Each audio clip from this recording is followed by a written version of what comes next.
Why do I care about my liver? In Chinese medicine, they call the liver the general of the body because it is a master organ and it controls so many other organs. It affects your weight, being overweight, your immune system, which everybody cares about, especially post-pandemic, and in these days, your immune system. Your skin, if you want to have beautiful skin, if you want to have beautiful hair, take care of your liver. Vitamins, proteins, processing red blood cells, all of these things are done by your liver. Is it possible that you could help me understand a little bit about how the interplay between the liver and testosterone works? Testosterone as a hormone is very important to men's health. It also has anti-cancer properties. It's very important for us to have it. As men get older, that decreases. So the liver's responsibility is, besides synthesization of that, helping to balance that. So the liver health is directly related to cognitive function. Your gut biome has an effect on your chemical uptake in your brain that can cause emotives. What can I do to maintain my liver? You have to know where you are to begin, is the diagnostics. To be able to be cognizant of your liver, have it tested, have it looked at, and that can be either through blood test or now with the technology with FibroScan, which we do with Liver Clinic, we're big fans of, is to be able to say, what's my liver state? Is it happy? Is it angry? Is it fatty? Is it healthy? Is it functioning? And then you know where you're at, and then you can do actions, take steps to nurture it, love it, take care of it, heal, what have you. But you need to know where you're at with it. If not, you're driving around blind.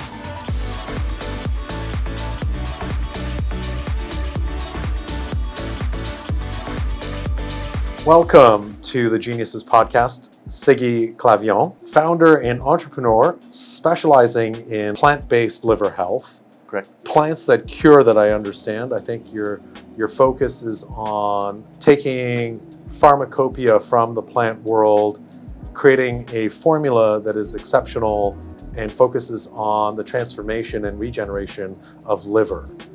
Correct. Yeah, that's definitely our niche. We got phytomedicine, where it's medicine based off of plants and botanicals. Is that the definition of phytomedicine? Yeah, it is. We want to make sure that everybody understands everything. That's what phytomedicine is. And we use different modalities. So at the end of the day, my mission and our mission is to advance the future of liver health.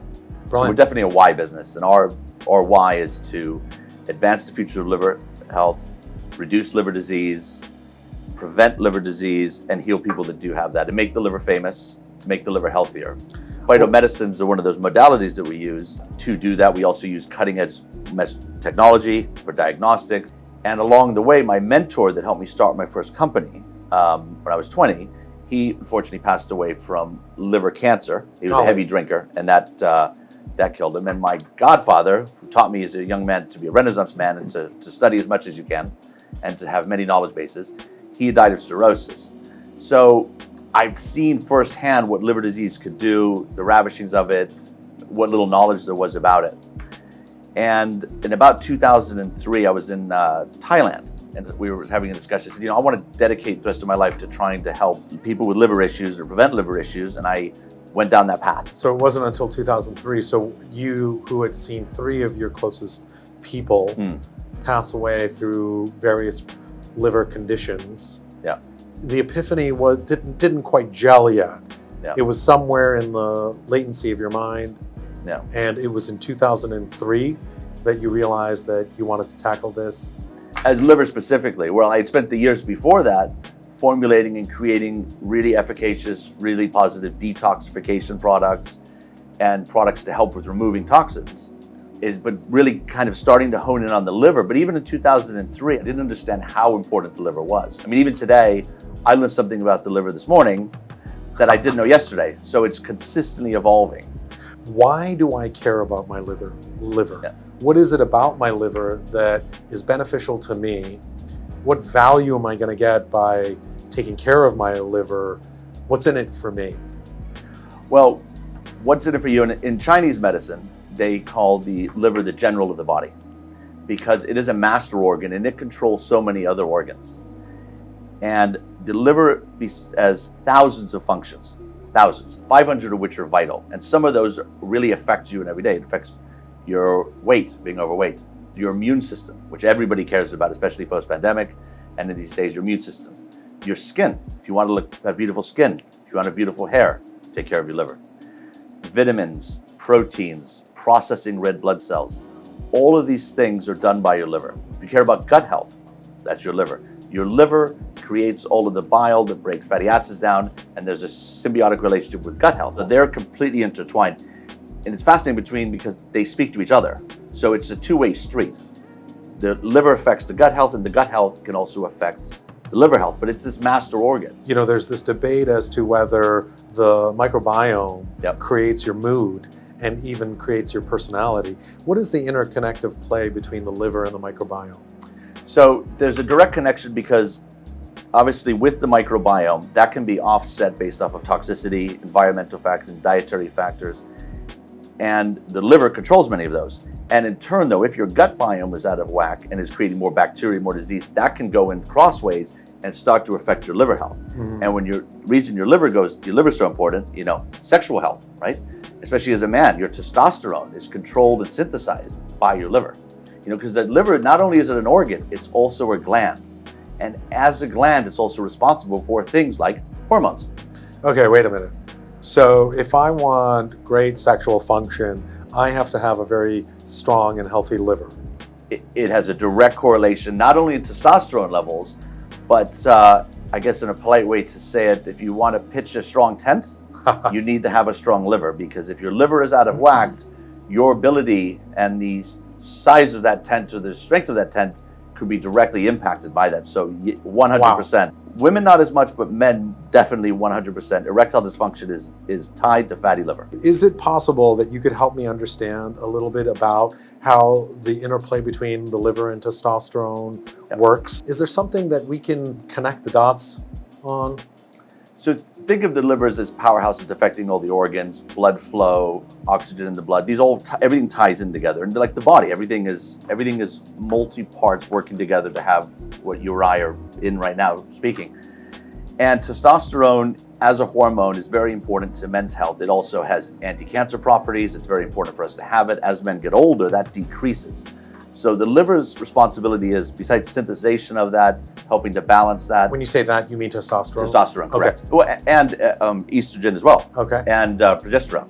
So it synthesizes the testosterone. It synthesizes it as a gland. It helps create them, and it has a direct correlation on other glands that are producing, obviously, testosterone as well, which has a lot to do with, obviously, the testes. Right. So everything's interconnected. So your liver health is directly connected to that. Brilliant. And you touched on something really interesting. So not only is your gut health directly related to your emotions, also the liver health is directly related to cognitive function.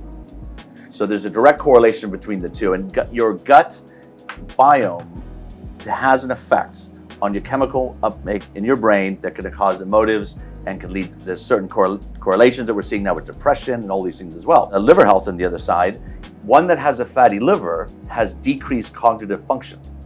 There were the first symptoms of fatty liver, which 38% of the adult population has now in the West, is brain fog. In the United States? In the Western world. Western world. Okay, also India as well, but Australia, Europe, countries that are monitored, it's as a global average is about 25%. Okay. 38% in the Western world are more industrialized. We had Dr. Gallitzer here, who's an energy medicine specialist, and he also talked about how the liver is the master. The general, is it? General of the body. General of the body. This notion of brain fog, how does the general of the body relate to brain fog? And because I know that most of us want to function at our peak performance, mentally and physically, and I hear a lot about brain fog. Talk to me about what the correlation is between liver health and brain fog. Well, as one of the liver's main functions is cleansing and purifying the blood, filtering as well. Kidneys filter, but liver also filters, but it's also doing all the cleansing. If your liver's not functioning as well, you have more toxins. As you have more toxins, that can be disruptive in neurotransmission. It can affect your circulatory system. If your liver's fatty, your liver's ability to do those things goes down as well. Therefore, functionality goes down and the direct correlation. So really interesting. There's been studies that have shown that, for instance, someone that's obese versus someone that's thin will test lower scholastically or in an academic test because of that. So there's a direct correlation between higher liver fat and lower cognitive function. So if we want greater cognitive function, we have to have a healthy liver. That's one of the things that we would do, but yeah, very important. And it's in the liver's primary role is to detoxify the blood. It's one of its main functions. It has so many. Okay. Yeah. Can we walk through some of its functions and is there a metaphor that you like to represent the liver and its functionality? I've heard different ones. I mean, for me, it's a general because it's connecting all the other organs. Okay. It's so complex. It's the largest organ in the body. The largest internal organ is your liver. Your Wow, I largest didn't know that. overall organ is your skin. So it's about 3 pounds, or as I like to say, it's about the size of a chihuahua. So I understand that the liver, the general of the body, one of its functions is to detoxify the blood.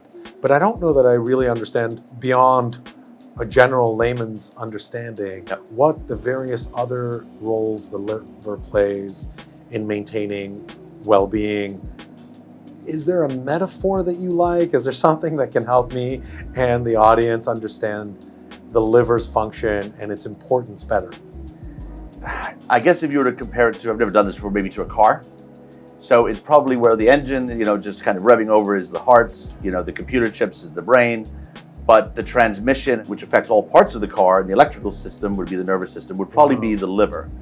Because besides the liver being in charge of cleansing your blood, keeping you clean, fighting toxins, it's the master of your immune system, even more so than the lymphatic system. It works in tandem with the lymphatic system to protect you, but the liver is the daddy, if you will, or the master of your immune system. When we eat food, it is responsible for breaking down proteins. It creates the bile acids that go into the gut that break fatty acids down so that they can then convert them into glycans, to sugars, to energies, to fats, and to proteins. So your liver is responsible for all of those as well.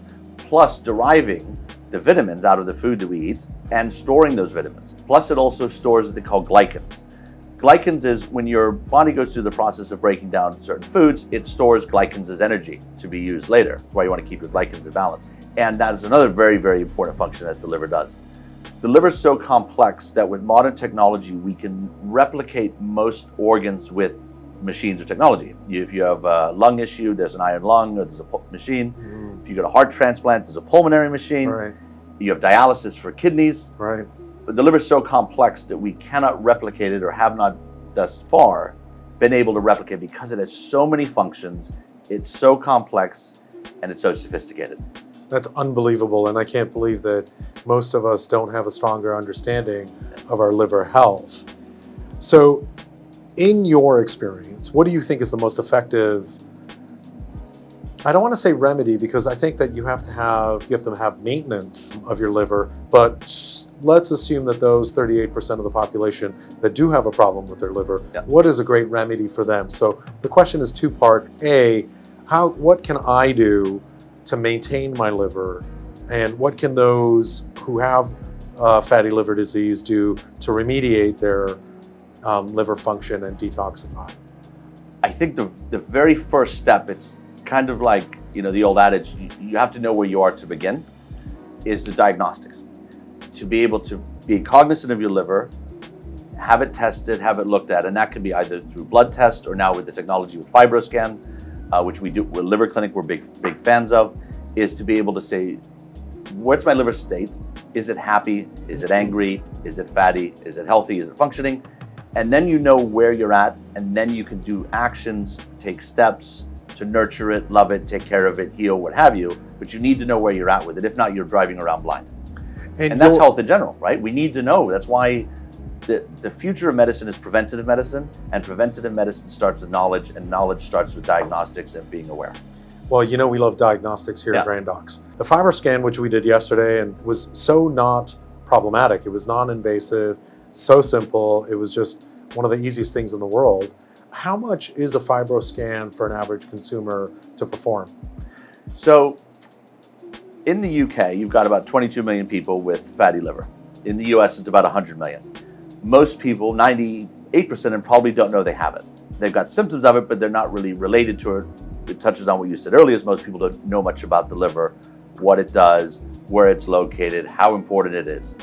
So being aware of that and kind of bringing that into your yearly lifestyle and your part of your annual checkup, getting it scanned.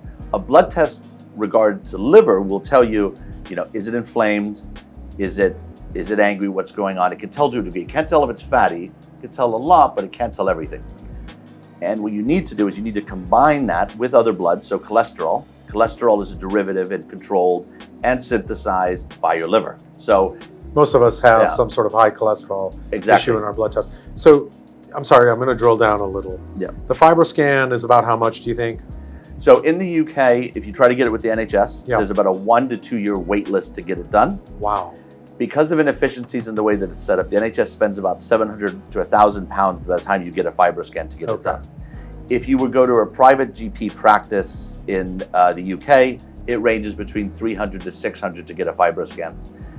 In the US, it ranges between 200 to 1,000 depending on the clinic where it is. So there's the cost aspect of it, but what else is really important is making it readily available to people so that you can come into it. Just like why I was really drawn to Randox, and we formed this amazing relationship and partnership, is because Randox is bringing health and diagnostics to the forefront, to the high street. You can be walking down the road. You can, you know what? I want to see where my blood's at. I want to go in and get a discovery done, or I want to get my genes looked at. Or in the UK, we have one called the 150 package, 150 biomarkers on one blood test.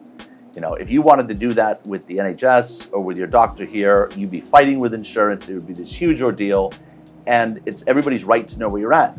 Well, we have 3 of these FibroScan machines now in clinics in the UK. Correct. And we're hoping to put one here in LA at 900 Wilshire.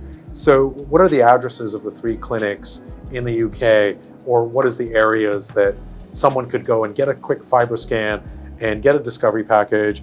I think the price is even less in the UK. Do you know the addresses there? So Randox is priced very competitively because, you know, at the end of the day, we're trying to get people looked at, diagnosed, and see where they're at with it as well.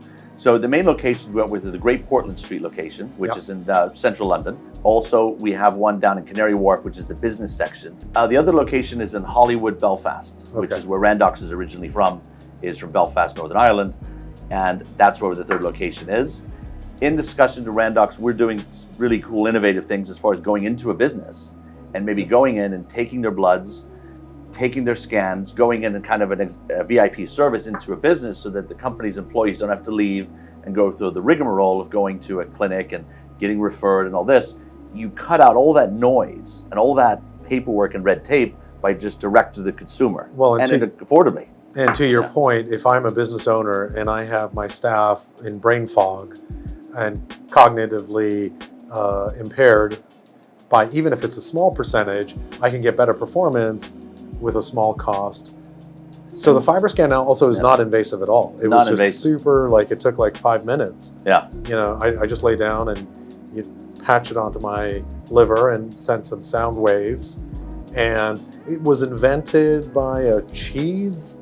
There was this brilliant French engineer in Paris that specializes in this type of technology. And in France, obviously, the cheese industry is very, very important. And you've got these huge wheels of cheese that you need to know when they're ready to sell. But you have to break one open to find out how soft is it, how hard is it ready to go? And so he'd originally invented this technology to go, and what it does is it shoots a wave of sound through the cheese, and then ultrasound behind it, and it measures it with algorithms and computer technology to see whether it's ready to go. It wasn't very successful for cheese, but this technology was incredible and it was cutting edge. So Laurent, the founder and the chief technology officer for EcoSense, said, let's try to apply this for maybe health. And they looked at it, and the only organ that it works really well on is the liver. And because the liver is very soft, the softer your liver, the happier it is, the healthier it is. Nice. And so when you're hitting the liver with the sound and then measuring with the ultrasound, you're getting this wave. And then you can say, okay, it tells you how stiff is it? Is there high stiffness?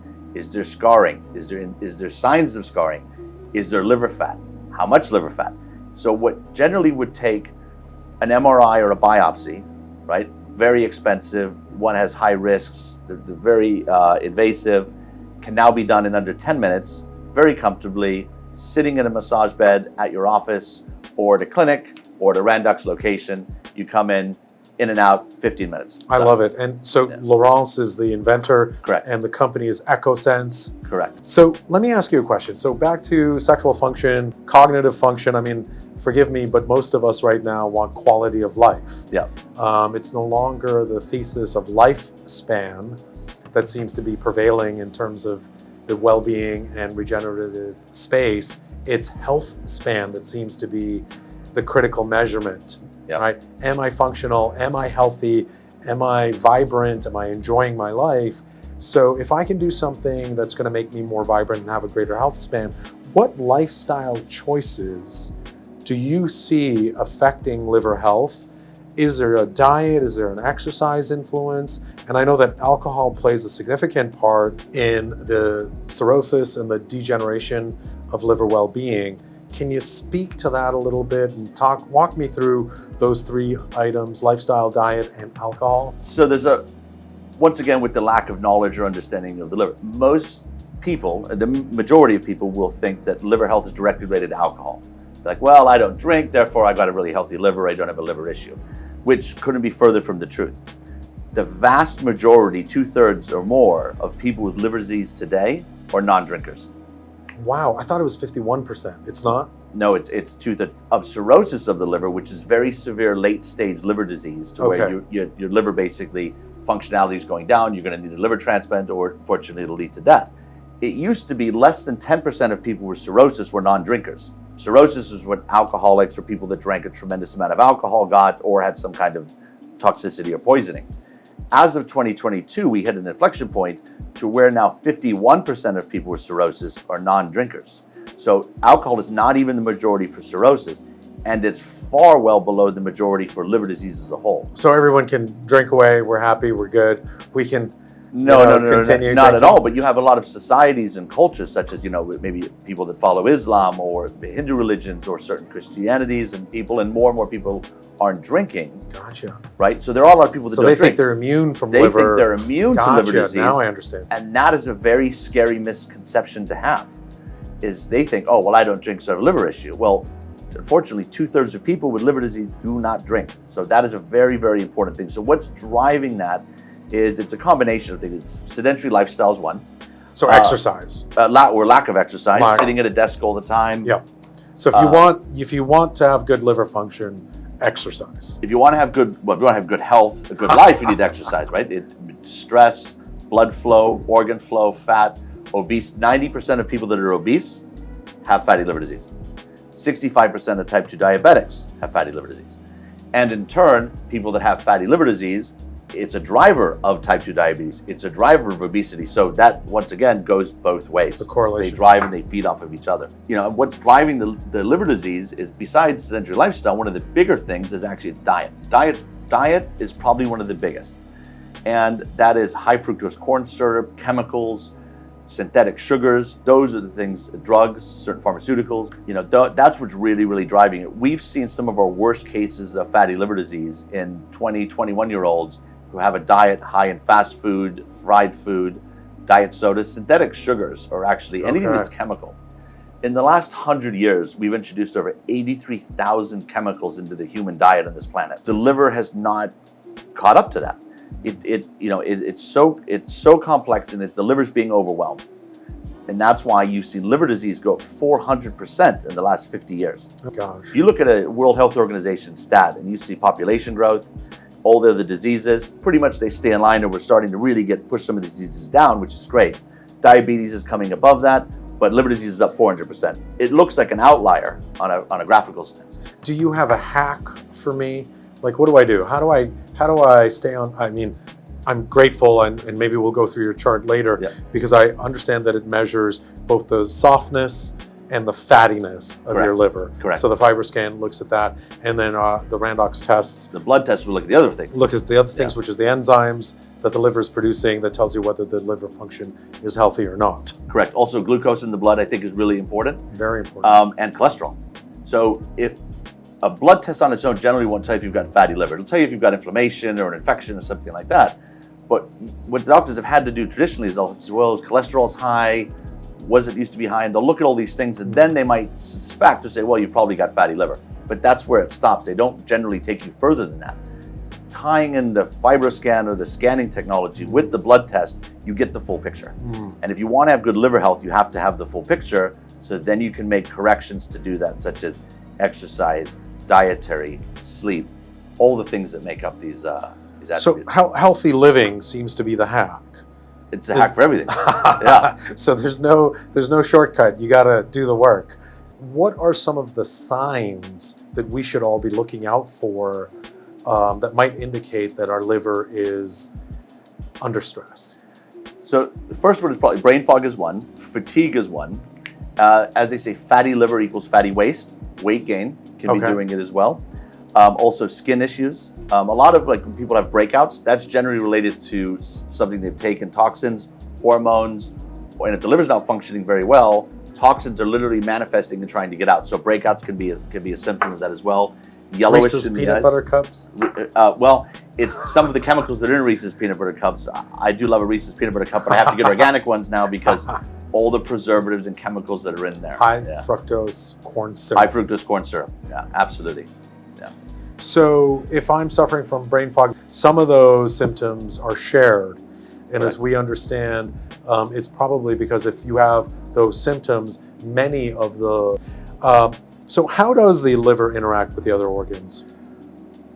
I can touch on type 2 diabetes and the correlation if you want to, I can also do the other organs. So one of the liver's functions as it's dealing with it is it has the receptors that are dealing with sugars and insulin, so it's dealing with that. As the liver gets fattier, the surface area where those receptors are diminished and they're basically covered with fat. Gotcha. So the ability to start dealing with insulin and to dealing with sugar and all that gets basically messed up and the functionality goes down. Pancreas starts to get overloaded.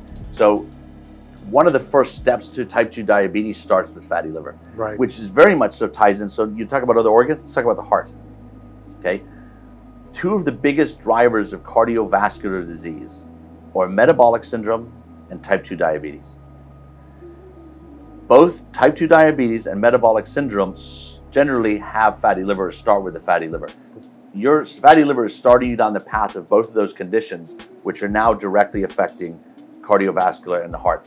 More and more studies are coming out and pointing to this as well. So there's a direct correlation. Also cholesterol. If your liver's not functioning as well and you're not breaking the cholesterol down, you got the three main cholesterols we want to look at is you got LDL, which is the bad one, which they're fat, they're lipids, they're fats. HDL, which is the good cholesterol, and that acts as a transport mechanism carrying the bad cholesterol between the cells and the liver to be processed and broken down. Then you've got triglycerides. Those are the fats that are floating around, the three little fats that are floating around and causing issues. Why people are so concerned about cholesterol and cardiovascular diseases, if you have higher cholesterol or more fats going around your bloodstream, you start to build up calcium and plaque. That starts to clog arteries, then you run into problems with strokes, heart attacks, all kinds of heart issues, right? So if you back all that up, the root cause, if you can keep your main engine, transmission, filter, keeping all those low and in sync and in synchronization or in equilibrium, the chance of the other thing happening diminish greatly. So if there is a direct correlation with the heart. I did not know that as well. Or the pancreas. If liver gets too fatty, it starts to get overloaded, doesn't deal with sugars as much, pancreas starts to get overloaded, you can get pancreatitis, it can potentially lead to pancreatic cancer. Gallbladder is attached to the liver as well. There's working with a group in Holland that's doing a big study that there seems to be, and we suspect, a big correlation between liver disease and having your gallbladder removed. And it's helping with the liver to do that as well. So there's no caffeine in it or any sugar that should be doing that. Some people do have a little more sensitivity to ginseng, and everybody's physiology is different, right? And the other mental clarity things that we talked about are, very important for overall health. So whether it be yoga, exercise, reading, praying, these are all beautiful, meditating, these are all wonderful things that improve your health. There's only 2 or 3 things I want to touch on before we wrap it out. Hydration, liver health and hydration. What do we need to know? Absolutely critical. So as I said, the liver, softer it is, the better it's working. Now, as it's cleaning the blood, I mean, if you look at like a liver up done, is thousands of arteries and veins going through it, right? And fluid and blood's going through it. It's cleaning your blood. It's cleaning your blood. It's dealing with the vitamins and the proteins. It's processing old red blood cells, right? It's another thing it's doing.